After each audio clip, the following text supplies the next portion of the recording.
दर्शन दे दिया। माता के गर्भ में ही परीक्षित जी महाराज की रक्षा परमात्मा ने की।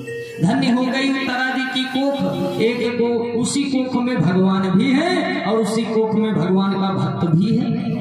ए भैया, साधु संत योगेंद्र मुनि संत सन्यासी आदि जितने भी महान अमलात्मा विमलात्मा है ना, भगवान की तपस्या करने के लिए, भगवान के दर्शन करने के लिए 10-10 हजार वर्ष तपस्या करते थे। सतयुग में शरीर पर मिट्टी का टीला जम जाता था, दीमक लग जाती थी, तब जाकर दर्शन होते थे। और परीक्षित जी महाराज का सौभाग्य देखिए कि संसार में आने से पहले ही भगवान के दर्शन हो गए। लेकिन दुर्भाग्य देखिए, कलयुग के दोष के कारण, कलयुग के प्रभाव के कारण परीक्षित जी महाराज को एक ब्राह्मण का श्राप लग गया है। मरा हुआ सर्प समीक ऋषि जी के गले में डाल दिया, फलस्वरूप श्राप मिल गया कि आज के 7वें दिन सर्प के काटने से ही तुम्हारी मृत्यु हो जाएगी। परीक्षित जी महाराज को ये बात पता चली। गुरुकुल के आश्रम के बालक ने जाकर के बताया कि महाराज 7 दिन का समय बचा है, तुमने एक ब्राह्मण का अपमान किया है, तो संत का अपमान किया है। ए भैया, सब कुछ करना लेकिन किसी ब्राह्मण के ऊपर हाथ मत उठाना, संत का अपमान मत करना, क्योंकि बहुत बड़ा पाप माना जाता है। ब्राह्मण कितना भी पतित हो जाए, पापी हो जाए, मारने का अधिकार उसे किसी को नहीं होता है। भगवान ने 4 कारणों से अवतार लिया। विप्रधीन सुर संत हित लीन मनुज अवतार, निज इच्छा निर्मित तनु माया गुण पार। अर्थात भगवान को भी ब्राह्मण साधु संत देवताओं और गौ माता के लिए अवतार लेना पड़ा। शास्त्र में लिखा है, ब्राह्मण कितना भी पतित हो जाए, पापी हो जाए, मारने का अधिकार उसे किसी का नहीं होता है। और तुमने एक संत का अपमान कर दिया, एक ब्राह्मण का अपमान कर दिया। परीक्षित, आज के 7वें दिन तुम्हें सर्प के काटने से मृत्यु हो जाएगी। भैया, सर्प का काटा हुआ व्यक्ति 100 वर्ष तक प्रेत योनि में रहता है, चाहे जितना उपाय कर ले। और प्रेत योनि 84 लाख योनियों में सबसे कठिन योनि है। प्रेत का मुख कितना खुलता है, जितना छोटी सी सुई है ना, उसके आगे वाला भाग अगर भाग। हम लोग इतने बड़े मुख से कुछ न कुछ खाते पाते रहते हैं, फिर भी सुधा शांत नहीं होती। अरे जरा उस जीवात्मा से पूछो जाकर के जिसके मुख के अंदर हवा भी नहीं पास होता, त्रसित रहती है, व्याकुल रहती है। परीक्षित जी महाराज आज जब सुना कि आज के 7वें दिन हमारी मृत्यु हो जाएगी, सर्वस्व त्याग दिया, राजपाट आदि सब कुछ त्याग दिया। आज परीक्षित जी महाराज गंगा जी के पावन तट पर उदास होकर के पश्चाताप की ज्वाला में दहक रहे हैं। आंखों से नेत्रों से जल बह रहा कि परीक्षित तूने कितना बड़ा पाप कर दिया है। जीवन भर की धर्म की कमाई, पुण्य की कमाई एक पल में, एक क्षण में नष्ट कर दिया अपने आप ही। परीक्षित, जो जीवन भर मैंने कमाया है उसको तुमने एक पल में नष्ट कर दिया। ये भैया, बनने में बड़ा समय लग जाता है, सम्मान पद प्रतिष्ठा बनाने में बहुत समय लग जाता है, बिगड़ने में एक पल लगता है। जीवन भर की कमाई जो है ना, पुण्य की एक पल में नष्ट हो जाती अगर जरा सा चूक गए तो।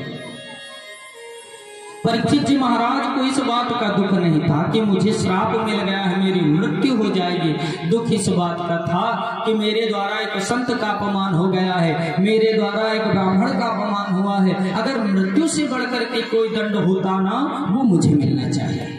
परीक्षित जी धर्मात्मा राजा है, संत रूपी स्वभाव है। संत हृदय नवनीत समाना, संत का हृदय एकदम मक्खन जैसा होता है। रुष्ट भी हो गए, चरण पकड़ लिए तो तुरंत क्षमा कर देते हैं। परीक्षित जी महाराज के श्राप की बात जब दूर दूर तक फैल गई तो संतों के पास जब बात पहुंची तो संतों का समुदाय इकट्ठा हो गया। क्यों? क्योंकि सर्प का काटा हुआ व्यक्ति नर्क की यातनाओं को भोग करके तब भगवान के धाम को जाता है। और परीक्षित जी महाराज को तो भगवान ने गर्भ में ही दर्शन दे दिए। अगर परीक्षित जी नर्क की यातनाएं भोगेंगे तो भगवान के ऊपर से आस्था उठ जाएगी सबकी। इसलिए परीक्षित जी को मुक्त करने के लिए आज संतों का समुदाय इकट्ठा हो गया। पाराशर जी, भृगु जी, वशिष्ठ जी, अत्रि मुनि जी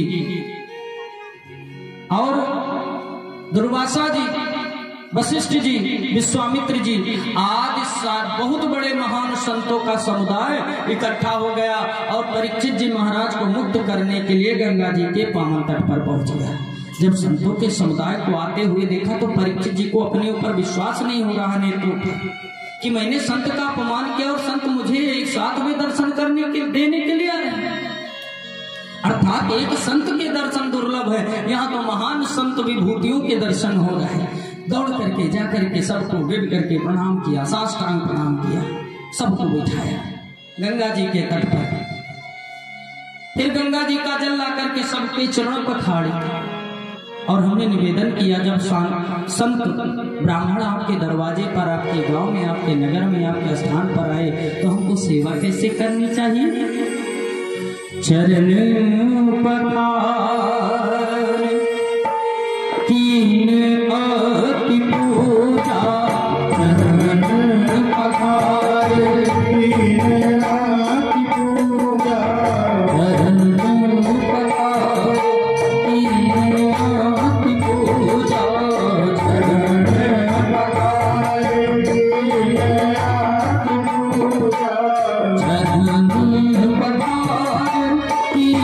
अति पूजा, चरण पखार तीन अति पूजा,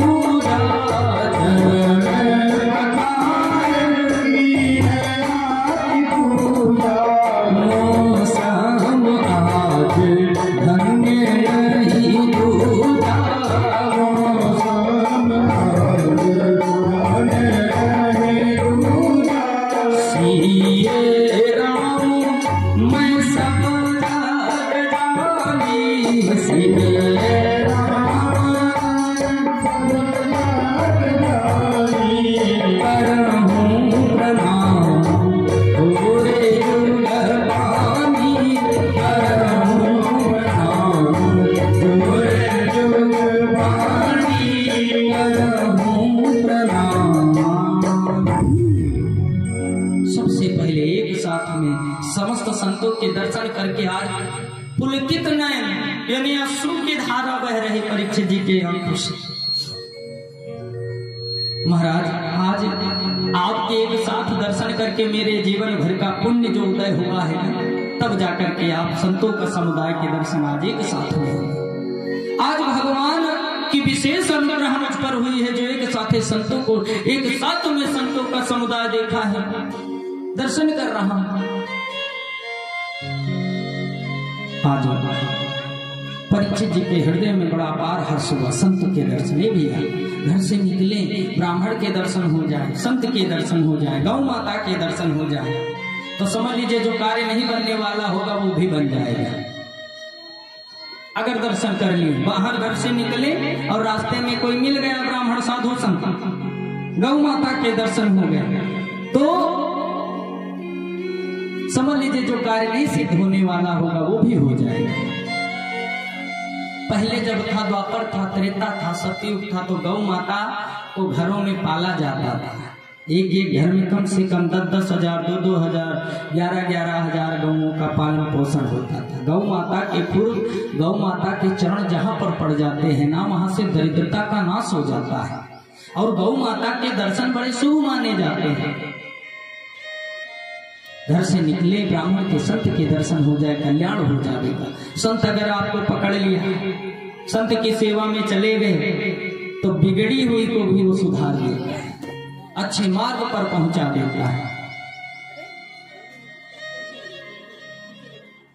सितारा आज संतों को एक साथ में देखा तो परीक्षित जी महाराज ने निवेदन किया, महाराज आपने तो सुना होगा मेरे द्वारा एक कृत्य हो गया है, घोर अपराध हो गया, मैंने एक संत का अपमान कर दिया। आज उस संत के अपमान करने के बाद भी मुझ पर अनुग्रह किया महाराज, आज मेरा जीवन सफल हो गया, कोटि कोटि सा धन्यवाद है। महाराज 7 दिन का समय मिला है और 7 दिन में मरने वाले व्यक्ति का धर्म क्या होता है, कर्तव्य क्या होता है, करना क्या चाहिए? परीक्षित जी महाराज कहते हैं।